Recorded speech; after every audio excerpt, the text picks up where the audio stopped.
اعوذ باللہ من الشیطان الرجیم بسم اللہ الرحمن الرحیم۔ اب آتے ہیں اس طرف کہ اگر قرآن میں ہر سوال کا جواب موجود ہے تو پھر اس سوال کا جواب بھی ضرور ہونا چاہیے کہ ذی القرنین کون ہے۔ اور ناظرین، اللہ سبحانہ و تعالیٰ نے قرآن میں اس سوال کا جواب ایک نہیں بلکہ کئی مقامات پر بہت ہی صراحت کے ساتھ واضح کر دیا۔ اور ابھی جب حق آپ کے سامنے آئے گا تو آپ کو ان لوگوں کی عقل و ذہانت اور ان کے علم پر حیرانی ہوگی جو دین کے ٹھیکیدار بنے ہوئے تھے اور آج بھی بنے ہوئے ہیں۔ اس کے باوجود وہ اندھے کے اندھے ہیں کہ قرآن میں ایک نہیں دو نہیں بلکہ کئی مقامات پر ذی القرنین کی حقیقت کھول کھول کر بیان کر دی۔ باقاعدہ اس کا کئی مقامات پر نام بھی بتا دیا گیا، نام کے ساتھ اس کا ذکر کیا گیا، لیکن اس کے باوجود یہ لوگ اندھے کے اندھے ہی رہے، ان کو کچھ نظر ہی نہ آیا۔ اس وقت آپ کو سکرین پر سورہ الکہف کی آیت 83 نظر آ رہی ہے، جس میں اللہ سبحانہ و تعالیٰ کا کہنا ہے وَيَسْأَلُونَكَ عَنْ ذِي الْقَرْنَيْنِ قُلْ سَأَتْلُو عَلَيْكُم مِّنْهُ ذِكْرًا۔ وَيَسْأَلُونَكَ یہ 5 الفاظ کا مجموعہ ہے۔ وَيَسْأَلُونَكَ وا یعنی واو کے معنی اور کے ہیں اور آگے یا کا استعمال ہوا ہے جو خود ہی کا اظہار کرتا ہے، یعنی کہ آگے جس کا ذکر کیا جا رہا ہے وہ ہو رہا ہے، گویا کہ خود ہی ہو رہا ہے۔ اگلا لفظ ہے سالو، جو کہ سال سے ہے۔ سال کہتے ہیں حاجت روائی کے لیے کسی کی طرف لپکنا، اور اس کے ساتھ واو کا استعمال اسے حال کا صیغہ بنا دیتا ہے کہ ایسا ہو رہا ہے، یعنی کوئی حاجت ہے، اس حاجت روائی کے لیے کسی کی طرف لپکا جا رہا ہے۔ اور اگلا لفظ ہے نا، جس کے معنی ہم یعنی اللہ خود اپنا ذکر کر رہا ہے۔ اور پھر اگلا لفظ ہے کا، جس کے معنی تو یعنی جس سے اللہ مخاطب ہے، اللہ کا رسول، اللہ کا بیعث کیا ہوا، اللہ کا نمائندہ، جسے اللہ نے انسانوں کی رہنمائی کے لیے کھڑا کیا۔ اللہ جس کی صورت میں انسانوں سے خطاب کر رہا ہے، انسانوں سے کلام کر رہا ہے، انسانوں کو ان کے سوال کا جواب دے رہا ہے۔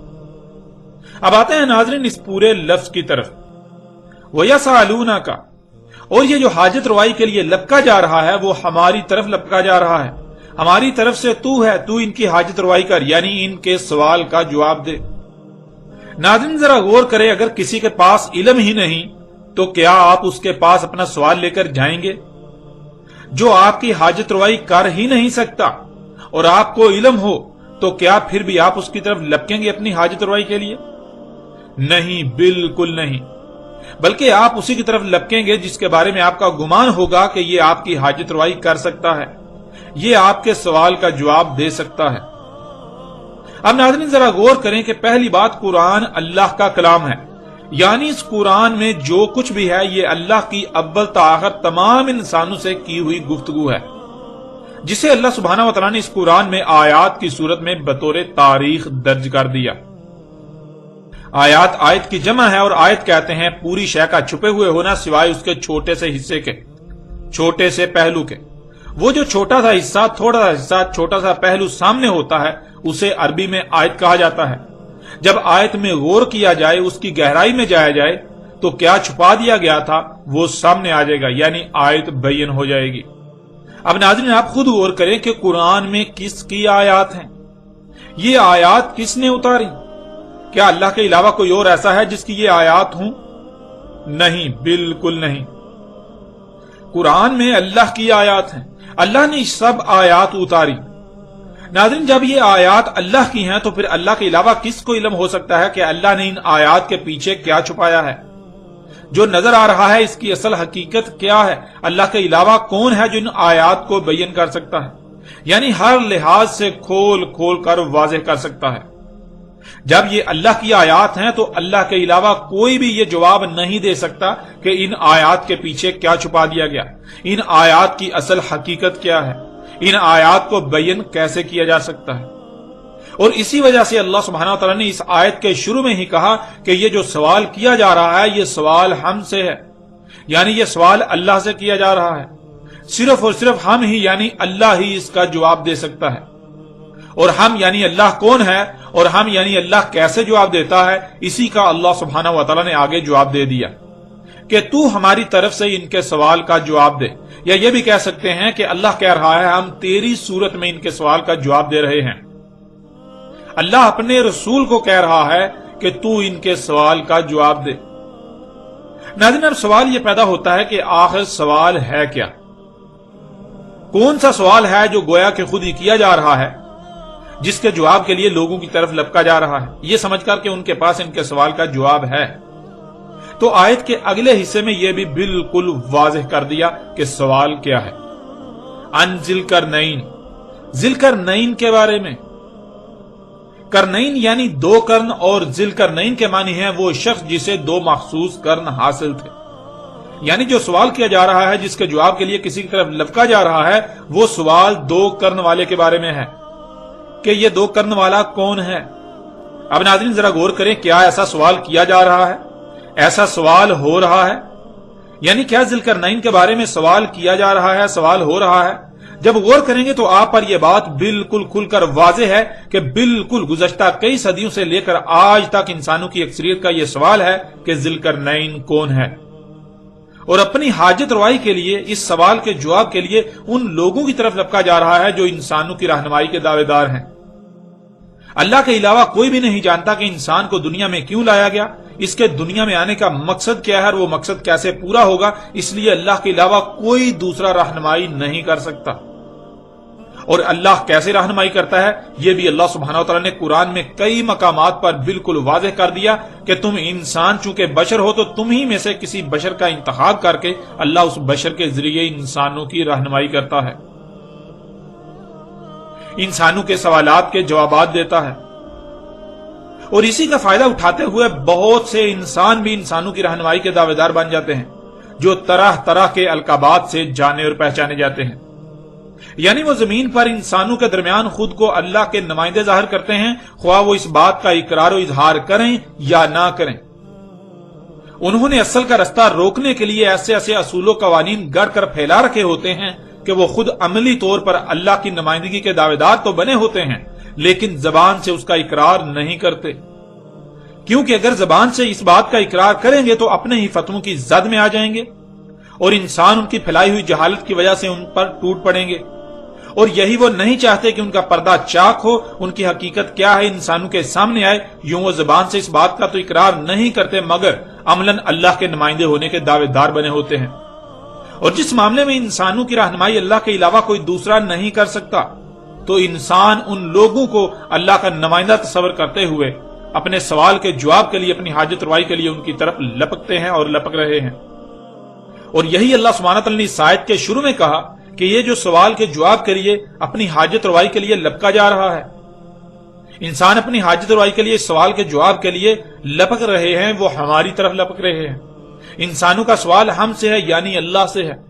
وہ ان علماء، حضرت، شیخ، علامہ، مفتی وغیرہ سمیت طرح طرح کے القابات سے معروف طبقے کی طرف اس لیے لپکتے ہیں، ان سے رجوع اس لیے کرتے ہیں، ان کی طرف اپنی حاجت روائی کے لیے اس لیے بڑھتے ہیں کیونکہ انسان انہیں اللہ کا نمائندہ سمجھتے ہیں۔ اور حقیقت یہ ہے کہ یہ لوگ اللہ کے نمائندے نہیں ہیں۔ جب یہ لوگ اللہ کے نمائندے نہیں ہیں تو یہ انسانوں کے سوال کا جواب کیسے دے سکتے ہیں؟ یہ ان کی حاجت روائی کیسے کر سکتے ہیں؟ انسانوں کا سوال ہم سے ہے، یعنی اللہ سے ہے، اور ہماری طرف سے تو، یعنی اللہ کی طرف سے تو ہمارا نمائندہ ہے۔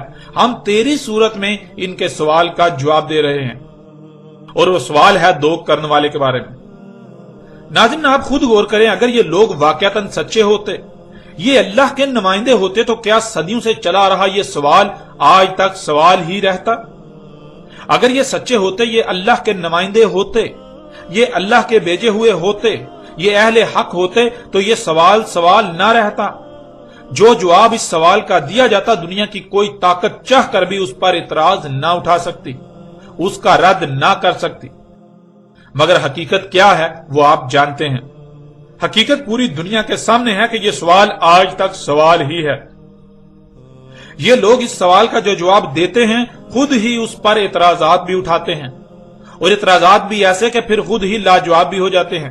ان کا جواب بالکل واضح غلط ثابت ہو جاتا ہے۔ ایک گروہ کہتا ہے کہ اس سوال کا جواب کہ ذل کرنین سکندر اعظم یونانی تھا، اور دوسرا گروہ اس پر ایسے اعتراضات اٹھاتا ہے کہ سکندر اعظم یونانی کو ذل کرنین کہنے والے لاجواب ہو جاتے ہیں، عاجز آ جاتے ہیں، اور خود اس بات کو تسلیم کرتے ہوئے نظر آتے ہیں کہ ہاں، ان اعتراضات کی روشنی میں سکندر اعظم یونانی ذل کرنین قطعاً نہیں ہو سکتا۔ پھر ایک طبقہ ایک دوسری شخصیت کو ذوالقرنین قرار دیتا ہے کہ سائرس ایرانی ذوالقرنین تھا، اور پھر اس پر بھی اٹھائے جانے والے اعتراضات سائرس ایرانی کو ذوالقرنین تسلیم کرنے یا یہ نظریہ دینے والوں کو لاجواب کر دیتے ہیں۔ یوں آج تک یہ سوال ہی بنا رہا۔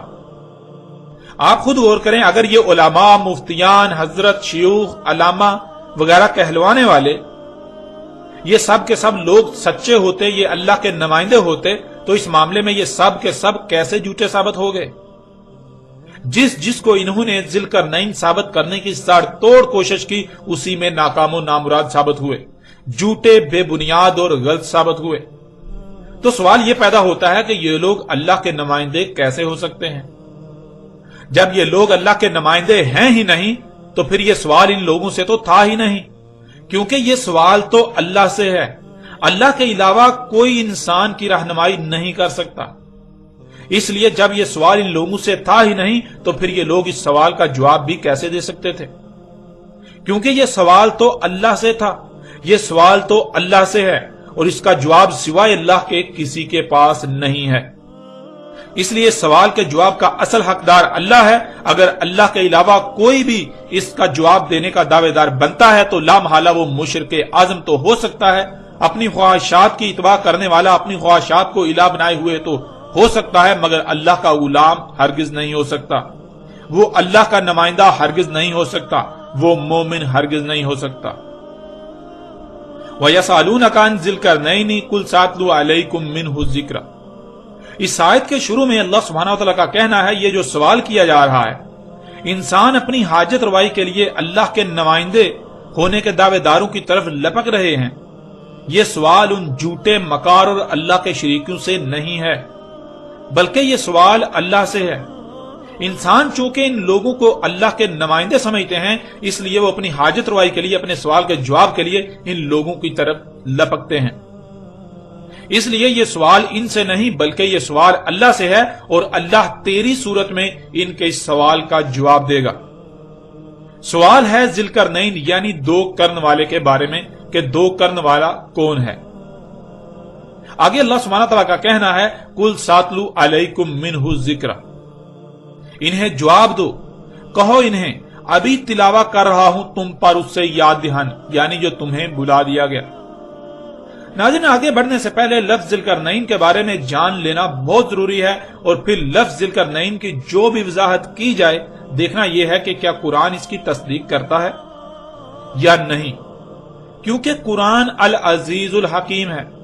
قرآن میں ترتیب ایسی ہے کہ اگر کسی لفظ کا ذکر کیا جا رہا ہے تو ساتھ ہی آگے اس کی وضاحت بھی قرآن خود ہی کر رہا ہوتا ہے۔ مثلا اگر اس آیت میں لفظ ذوالقرنین کا استعمال کیا گیا تو ساتھ ہی اگلی آیات میں اس کی وضاحت بھی قرآن نے کر دی، جو اس بات کو بالکل کھول کر واضح کر دے گی کہ آیا آپ نے ذوالقرنین کا معنی وہی سمجھا جو قرآن بیان کر رہا ہے، یا پھر کہیں ایسا تو نہیں قرآن کچھ اور بیان کر رہا ہے اور آپ اس کے برعکس اپنے ہی کوئی کہانی گڑھ رہے ہیں، اپنے خود ساختہ معنی پہنا رہے ہیں۔